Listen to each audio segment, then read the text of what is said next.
పెద్ద ఎత్తున కుటుంబము తెలంగాణ వనరులను కొల్లగొట్టి విధ్వంసానికి పాల్పడి కొత్త రకమైన అవినీతి అక్రమాలకు తెరలేపి ఇవాళ మేమే నిజాయితీపరులం అని మాట్లాడుతున్నారు. ఎలా మాట్లాడగలుగుతున్నారో నాకు అర్థం కావడం లేదు. నిజంగా ఓసారి ఆశ్చర్యం అనిపిస్తుంది. ఇవాళ కేసీఆర్ కుటుంబంలో, కల్వకుంట్ల కుటుంబంలో లిక్కర్ కేసులో ఇన్వాల్వ్ అయిందని చెప్పి, లిక్కర్ కేసులో కుంభకోణం జరిగిందని చెప్పి సాక్షాత్తు కేసీఆర్ బిడ్డ కవిత గారు ఢిల్లీలో తిహార్ జైల్లో ఎన్ని రోజులు ఉన్నదో మనందరికీ కూడా తెలుసు. అదేవిధంగా ఇవాళ కేటీఆర్ పైన ఫార్ములా ఈ కేసులో దాదాపు 55 కోట్ల రూపాయలు నిబంధనలను అతిక్రమించి మరి ఆ కంపెనీకి పే చేశారు. తద్వారా అనేక రకాలైన తప్పులకు పాల్పడ్డారని చెప్పి ఈరోజు ఆయన మీద కేసు అయింది.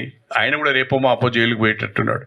కాళేశ్వరం ప్రాజెక్టు విషయంలో కేసీఆర్, హరీష్ రావు గారు అనేక రకాలైన సాంకేతిక పరమైన ఇతరత్ర తప్పులు చేశారు.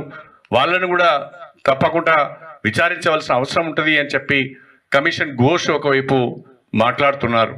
అంటే కల్వకుంట్ల కుటుంబంలో ఉన్న కేసీఆర్, హరీష్ రావు, కేటీఆర్, కవిత అందరూ కూడా వివిధ రకాలైన కేసులలో ఇరుక్కొని జైలు ఉచ్చులు కొంతమంది లెక్క పెడితే రేపు మాపో జైలు ఉచ్చులు లెక్క పెట్టడానికి మరికొంతమంది సన్నద్ధమవుతున్నారు. నేను అడుగుతున్నా, ఒక్క కేసీఆర్ కుటుంబం మీదనే ఇన్ని ఆరోపణలు ఎందుకు వస్తున్నాయి? నిజంగా మీరు నీతివంతులైతే, నిజంగా మీరు నిజాయితీ పరులైతే ఇన్ని రకాలైన ఆరోపణలు మీ మీదనే ఎందుకు వస్తున్నాయి? ఇన్ని రకాలైన సాక్ష్యాలు మీకు వ్యతిరేకంగా ఎందుకు లభ్యమవుతున్నాయి? కొంతమంది రాజకీయంగా కేసీఆర్ గారు పెట్టిన భిక్షతో ఎన్నికైన వాళ్ళు పిచ్చి కూతలు, కారు కూతలకు వస్తున్నారు. స్టేషన్ గన్పూర్ నియోజకవర్గం జనగాం నియోజకవర్గం జనగాం జిల్లాలో ఉన్నది. జనగామ జిల్లా మొదటి నుంచి కూడా ఉద్యమాలకు ఊతంగా ఉన్నది. ఉద్యమాల్లో పాల్గొన్న వాళ్ళని ఎక్కువగా గెలిపించింది. దురదృష్టవశాత్తు నమ్మవలికి కేసీఆర్ పక్కన బీఆర్ఎస్ పక్కన చేరితే కడియం శ్రీహరిని ఆ నాయకులు ప్రజలు కలిపి గెలిపించింది. ఇవాళ ఊసరవెల్లి సిగ్గుపడేటట్లు రాజకీయం అధికారం ఎటువంటి అటువైపే పొద్దుతిరుగుడు పువ్వులా తిరుగుతూ ఉంటాడు.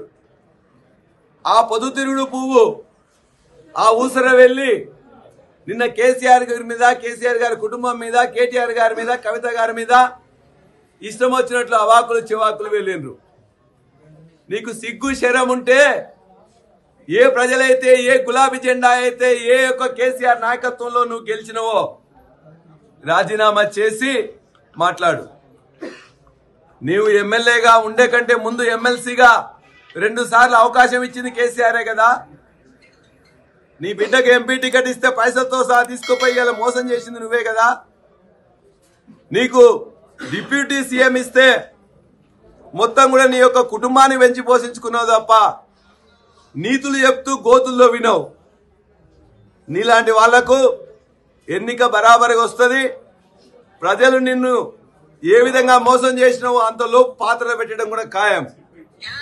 ఇవాళ కేసీఆర్ గారు పక్కన ఉన్న 11 సంవత్సరాలు కేసీఆర్ అంతా ఇంత అని చెప్పేసి రోజు పొగుడుడే, కేటీఆర్ గారిని పొగుడుడే, అందరి వెంటబడి పొగిడి నియోజకవర్గానికి ఏమాత్రం పని చేయకుండా వస్తున్న పనులు కూడా అడ్డుకొని కనీసం నువ్వు 40 ఏళ్ల రాజకీయం అంటూ ఒక్క డిగ్రీ కాలేజ్ తెచ్చిన ముఖమా నీదని అడుగుతున్నాం.